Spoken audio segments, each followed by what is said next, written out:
case for Nick Carter, Master Detective.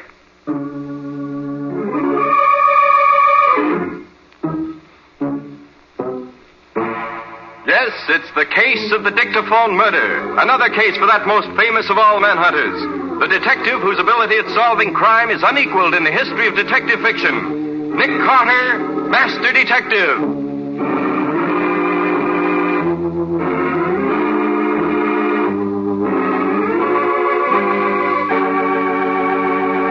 Nick should be here any minute, Mr. Buckley. He told me on the phone that he'd be here at 9 o'clock. That's why I came so early. It's only a few minutes after 9 now. It won't be long. You see, I've got a great... Oh. Good morning, Patsy. Hello, Nick. Oh, good morning, Mr. Buckley, isn't it? Yes, Mr. Carter. When I met you after your lecture at the club the other evening, I said to myself, that's the man I'll go to when I need help. And you need it now? Very much. I want you to thoroughly investigate Roger Denham, the man who's going to marry my daughter. Well, what's he done? I don't know that he's done anything. I simply want to be sure that he's the right kind of man to be my son-in-law. Well, really, Mr. Buckley, I don't go in for that sort of thing at all. Oh, that's not the only reason.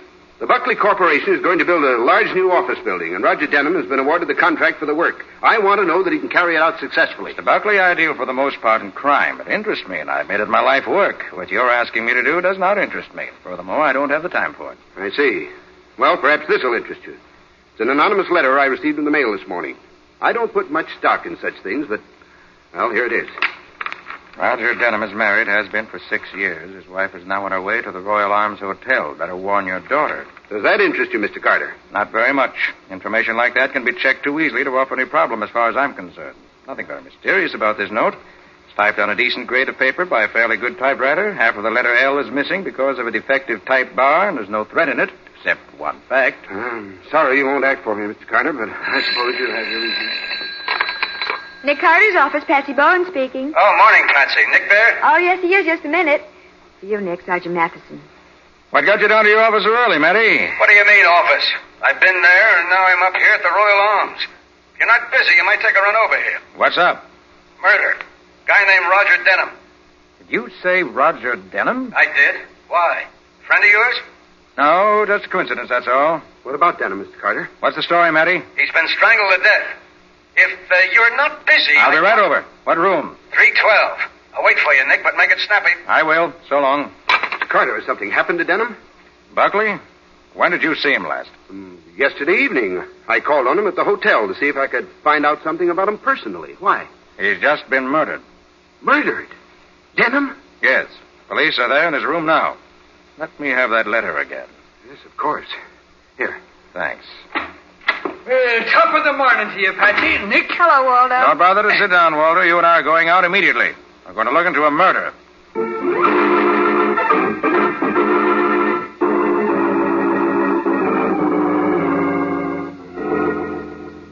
Hi, Matty. Well, Nick, you made good time.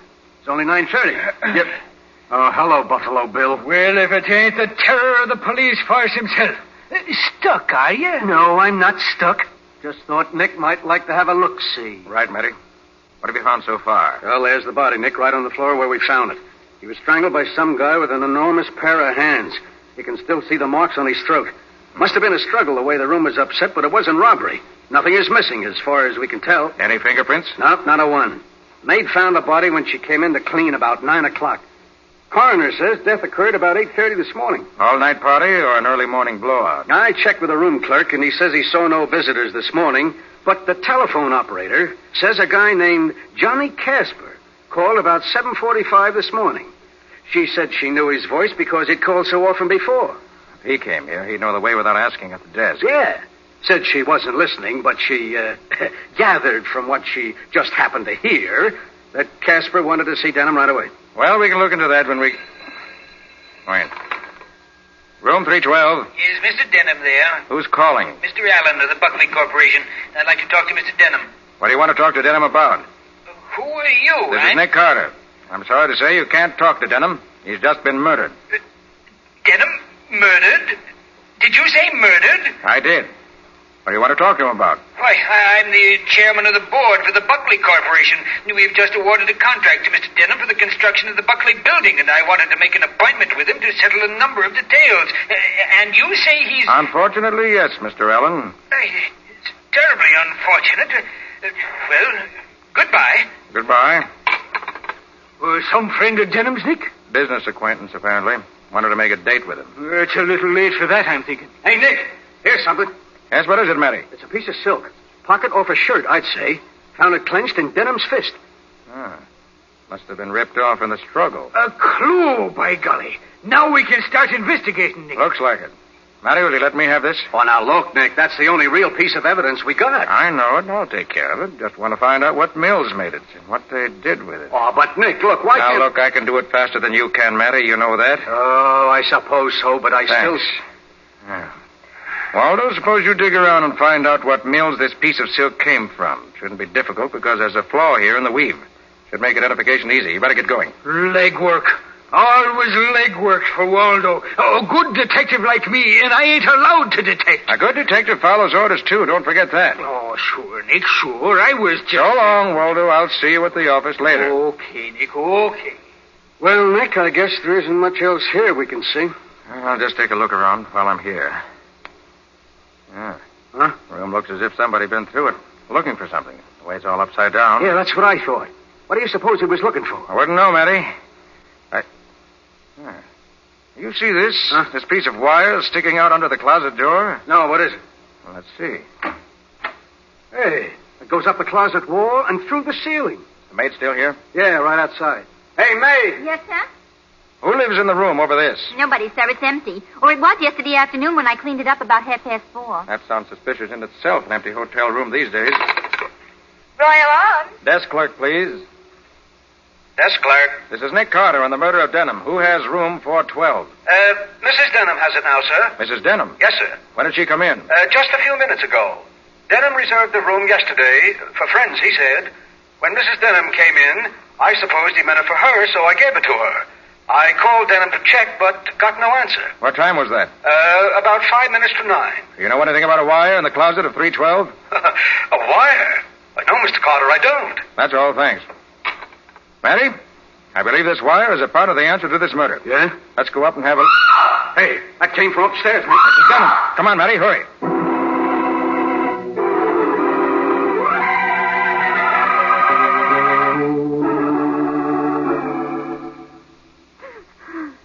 Oh, it's no good, Nick. He disappeared somewhere, went down the fire escape, and either got to the bottom or slipped into a room on the way down. Too bad. Now, Mrs. Denham, suppose you tell me the whole story right from the beginning. Well, I got here this morning just before 9 o'clock. The clerk said Roger had engaged this room for me, so I came up. I was too tired to unpack, so I just lay down on the bed for a few minutes. I didn't sleep because I had a queer feeling someone was watching me. Then about 15 minutes ago, I got up, washed, and started down to get some breakfast. But after I'd gone a few steps, I found I'd forgotten my lipstick, so I came back for it. As I opened the door, I saw a man in the room, just starting to climb out the window. I screamed, and he disappeared. Did you get a good look at him? No, I didn't. But he looked like a large man with big hands. I saw those. Mrs. Denham, how does it happen you arrived here just this time? Why, I got an anonymous letter yesterday. Here it is. Thank you. Your husband has been out of the army for 6 weeks. He is staying here at the Royal Arms. Pretends he's not married and is making big play for daughter of head of Buckley Corporation. Enclosed is ticket from your town here. Better come if you want to avoid trouble. And the letter L, only half prints. Same typewriter on both notes. What was that, Mr. Carter? Oh, nothing. Go on with your story, please. I didn't even know Roger was out of the army. The last I heard was 2 months ago when he wrote that he and his buddy, Johnny Casper... Nick, Johnny Casper again. Yes. Go ahead, Mrs. Denham. He said they were getting out any minute, and he let me know as soon as they did. But when this letter came, I thought Yes, well, I know. And that's all? Well, yes, I think so. You mind if I have a look in your closet? My closet? Why, no, not at all. Anything here, Nick? There certainly is. A dictaphone machine. What? There's the wire that comes up from downstairs. This is what I rather expected, Matty. Denham was making a record of an interview we had with someone, but the record is gone. That's what the guy Mrs. Denham saw was after. Maybe he got it, Nick. Mrs. Denham, how long were you out of this room? Just a few seconds, no longer. I went out and then came back almost at once. Then the man didn't get it, Matty. Wouldn't have had time. But someone got it. That's the clue we ought to have, Nick. I bet it would tell the whole story. Yes, there must have been something pretty incriminating on it to make him kill Denham. Kill? Did you say kill Denham? Oh, no. I'm sorry, Mrs. Denham. I didn't realize you heard me. I'm very sorry, but it's true. Oh. Your husband was killed about an hour ago. Roger, dead. Mary, better take this machine to headquarters. See if there are any prints on it that'll help. Okay, get Mrs. Denham's, too, just in case. Nick, you don't I don't know. Better take no chances. Let me get the serial number on the machine so I can have Patsy check on it, and I'll be on my way. Get on your way where, Nick? To see Johnny Casper. He looks like a good starting point.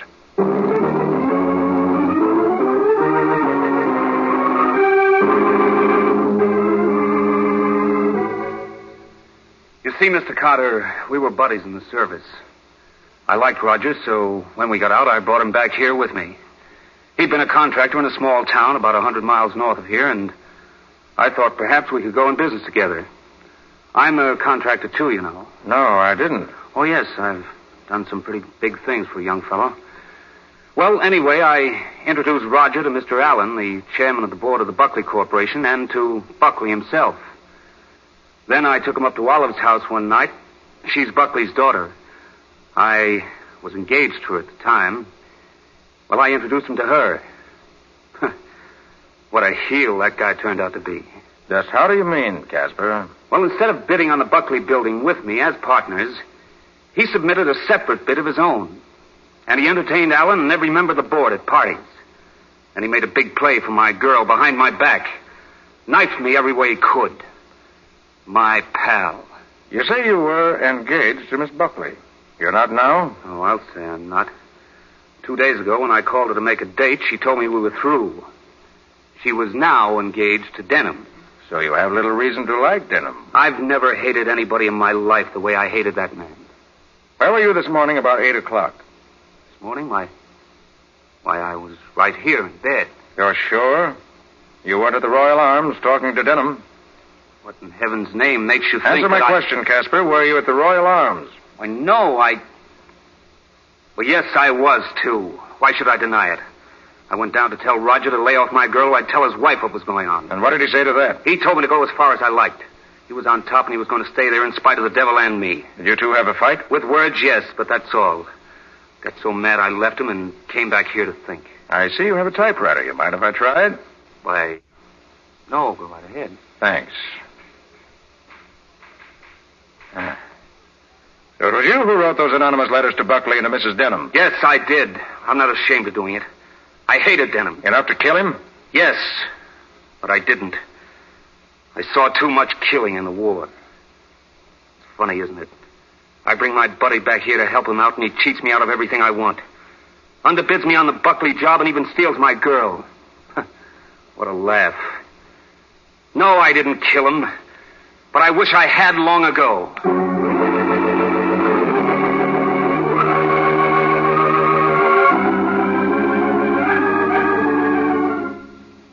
Pardon me, but I was referred to you to... And am I glad you were? We don't get many in here like you, baby. I want to find out something about... I'm the boy that can tell you, baby. Anything you want to know. I have here the serial number. Now, look, let's not talk about numbers. Let's talk about you. You're the number I'm interested in right now. Well, look, will you please listen? Am I listening to every word you say, gorgeous? Go ahead, talk. I want to find out about Dictaphone machine number 248749AY. Hey, look. What are you doing tonight, slick chick? Working. Number 248749AY, please. I bet you do a mean rumba. How's about giving me a whirl tonight, hmm? Oh, look. I want to find out about this... Yeah, baby, I'm trying to find out, too. How late are you working tonight? Huh? I don't know. No, I bet you're not working at all.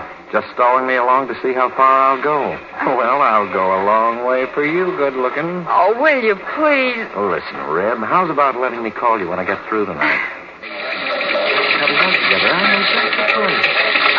Come on, what do you say? All right, you win. Call me at Pennsylvania 68601. Ask for Patsy. Atta, baby, now you're cooking on all four. Now, what do you want to know? Where this machine 248749AY has been for the last 48 hours. Well, leave me look.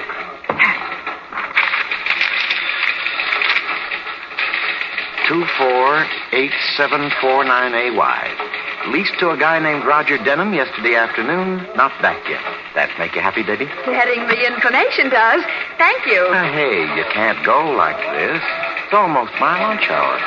How's about putting on a pair of bibs together down at Mike's place, You've got my phone number and my name, and that's all you're going to get from me.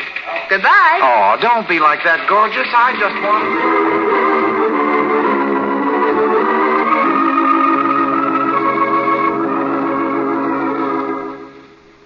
Oh, there you are, Patsy. We've been waiting for you. Find anything? Nick, do I look fascinating to you? Hey, Patsy, this is police headquarters, remember? Other men find me irresistible. Do you? Snap out of it, Patsy. Did you find out about the dictaphone? Huh? Oh, yes. Leased to Roger Denham yesterday afternoon for 48 hours. That checks, Matty. Huh? He expected a visitor and wanted the interview recorded. Oh, I wish I knew what was on that record. Oh, I was starting to tell you when Patsy came in, Nick. There were 2 sets of fingerprints on that dictaphone. Denham's and somebody else's. The others don't check with any we got. They must be the murderers when he got the record. Are they extra large? Hey, they aren't, Nick. They're small. So they couldn't have been his. Maybe they don't mean anything. Could have been on the machine when Denham got it. Anyway, Waldo. How'd you make out? You asked me to find out about that there piece of silk now, didn't you? I did. Well, when you give old Deadeye McGlynn a job, he does it. Yes, sir. And I had some job, too, believe me, but I came through. For the love of Mike, Waldo, stop talking and say something. I'm trying to, but you keep interrupting me. Waldo, what did you find out? Well, the silk was woven by the seasoned mills. Now, they made up about a dozen shirts out of it, and then they discovered there was a flaw in the stuff, so they junked the rest. And they sold them shirts to the Lionel men's shop right here in town. Did you go there? No, I didn't. I thought maybe you would like to do some of the detecting yourself. Okay. That's my next visit. The Lionel men's shop. Come on, Patsy, come on.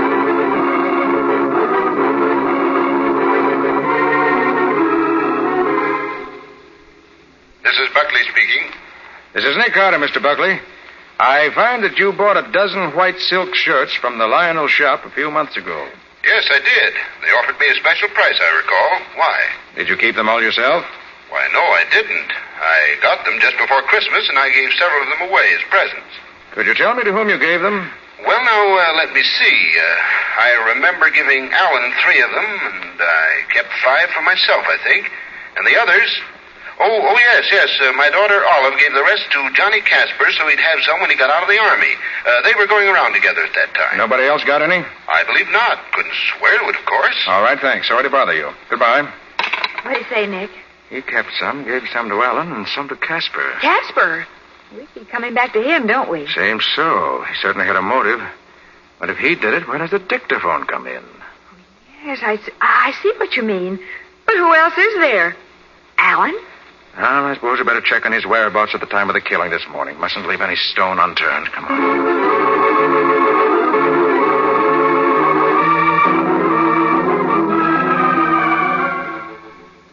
No, Mr. Allen isn't at home just now, Mr. Carter. Can I do anything for you? Perhaps. What time did Mr. Allen get up this morning? At his usual hour, sir. About 9:30. Are you sure of that? Oh, absolutely, sir. He came downstairs in his pajamas and dressing gown to ask me about a suit he couldn't find. It was at the cleaner's. What time were you up this morning? I start work at 8 o'clock regularly, sir. It's my habit. And you didn't see Mr. Allen until 9:30? Why, no, sir. May I inquire why you're asking all these questions? You may, but I'm not going to answer just now. Thank you. Yes, sir. Thank you, sir. Come on, Patsy. Let's try something else. Maybe we'll have more luck there.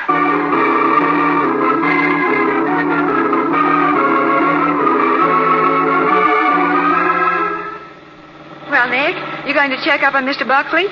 Buckley? Well, yes. You've investigated 2 of the 3 men who got the silk shirts. You can't omit Buckley, can you? I suppose you're right, Patsy. We can't afford to... Oh, I wish I had that record Denham made.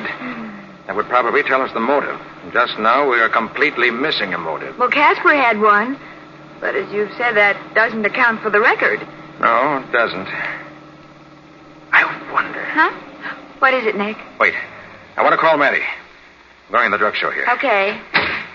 I'll be right back. All right.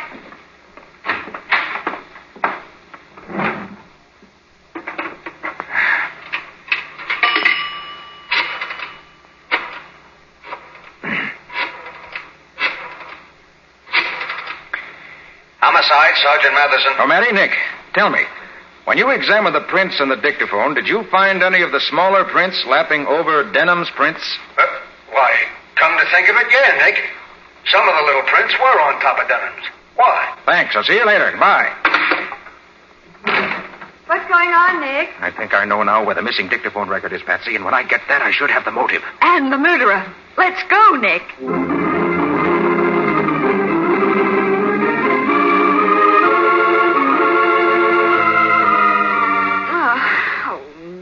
For goodness sake, why did you ask to speak to the chambermaid? Because I think she has the answer. Well, what answer could she have? You'll see. You're the chambermaid who found Mr. Denham's body this morning in room 312? Yes, sir. I found him when I went in to clean the room. Did you go to room 412 this morning? Well, I did and I didn't. Just how do you mean? Well, you see, I clean the rooms that's vacant in the afternoon. The deadline's 5 o'clock, so I got to get them cleaned before then. So I cleaned up 412 yesterday, like always. That's a transient room. So this morning I opened 412 to see if somebody's been in. But when I seen it like I left it, I didn't go in. I see. You went to the room at all this morning. Like I told you. I just looked in and seen nobody's been in, so I locked it up again. You won't mind letting me take your fingerprints, will you? Fingerprints? What do you want them for? Just for the record. You're not scared, are you? Scared? Why should I be scared? And you won't mind if I take your prints? No, I don't guess so. How do you do it? Just press your fingers on this little ink pad, like this. Yeah? Then press them on this pad, like this. Yeah. Ah. Do they match, Nick? Match? Match what? So you didn't go in room 412 this morning. I told you I know what you told me. Now tell me the truth. You went to the door and you went in. And you took a record off a dictaphone machine you found in the closet. Why? Golly, mister. Can you tell all that from my fingerprints? I can. So you better tell me the truth. All right. Well, here's what happened, and it's the gospel truth. I opened the door like I said. Then, just as I started to close it again, I heard a funny noise. I listened, and it come from the closet. I looked, and there was a funny machine there with one of them trick kind of records on it. And you took it? Yeah. I didn't think it was stealing. I just wanted to see what was on it. So I brought it down here, and when I got a chance, I was going to play it on one of the machines in the office.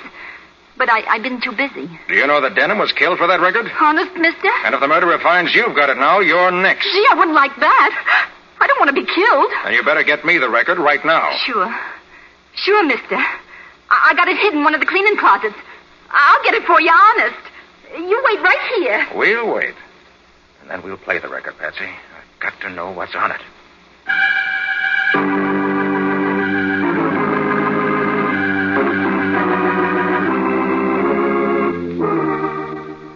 Here's Mr. Buckley, Nick.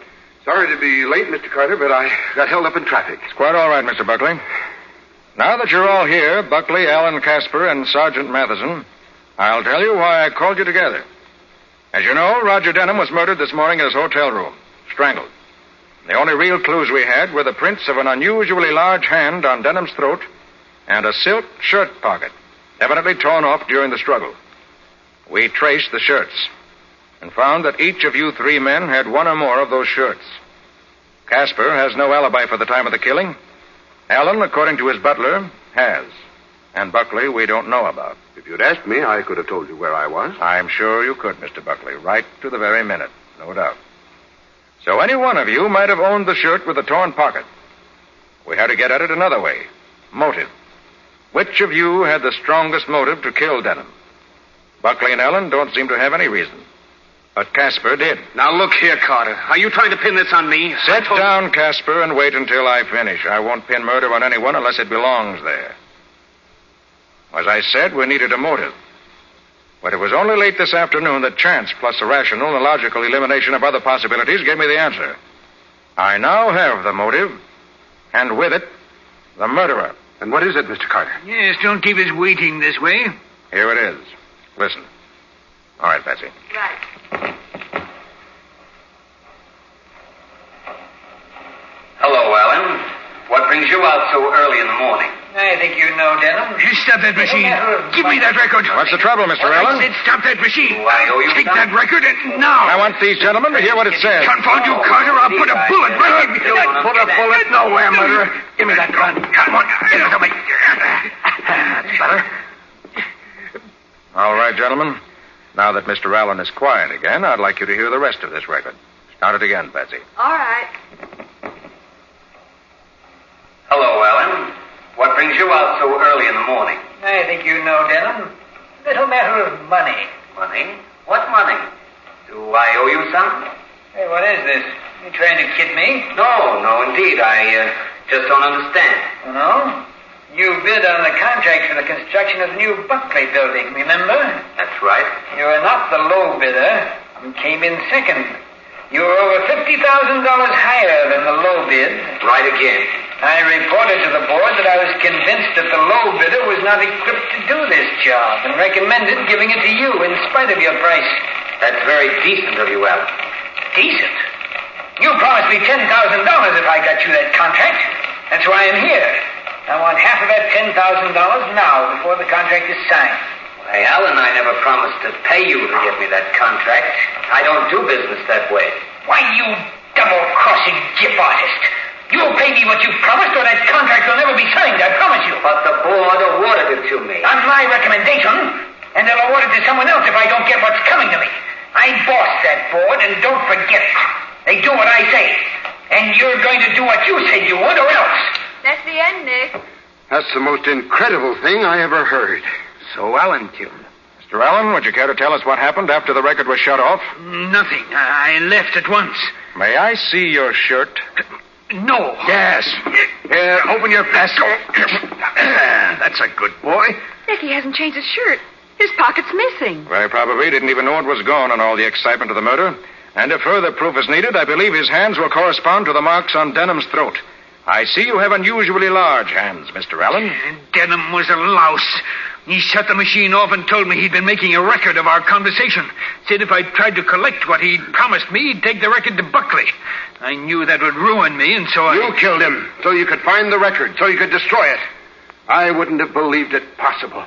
Well, you're right about one thing. You're through, finished, as far as I'm concerned. And as far as the state is concerned, too, the chair will finish him. That's the case, gentlemen. Oh, that's for me, Nick. For you, Patsy. Who is it, do you know? Oh, I'll say I do. Wait till he hears what I'm going to tell him. Oh, but I do wish somebody else would talk to me that way.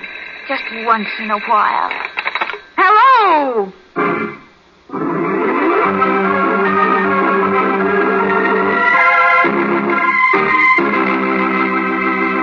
Well, Nick, isn't it about time for you to give us a glimpse into next week's story? Why, I shouldn't be surprised if you were right, Ken. Well, suppose you take over then. Right. The ingredients of my story next week are, first, a man who died of heart failure, but who was really murdered. A will, which was the will the old man wrote, but which proved to be not the will he wrote. And a signature which was forced by a person who wanted it known it had been forged. Sounds like a fine collection of contradictions to me. What do you call it, Nick? I call it The Case of the Clumsy Forgeries.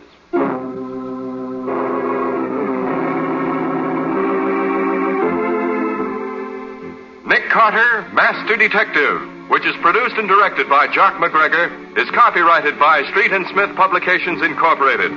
Pictured stories of Nick Carter appear in every issue of the Shadow Comics. In the broadcasts of Nick Carter, Master Detective, Lon Clark is starred as Nick, Charlotte Manson is featured as Patsy, Matty is played by Ed Latimer, Waldo by Humphrey Davis. Original music is played by George Wright. Script is by Jock McGregor and Peggy Mayer. Any resemblance in these programs to actual persons, living or dead, or to actual places is purely coincidental. Nick Carter, Master Detective, is presented over most of these mutual stations each week at this same time. This is Ken Powell saying so long until next week.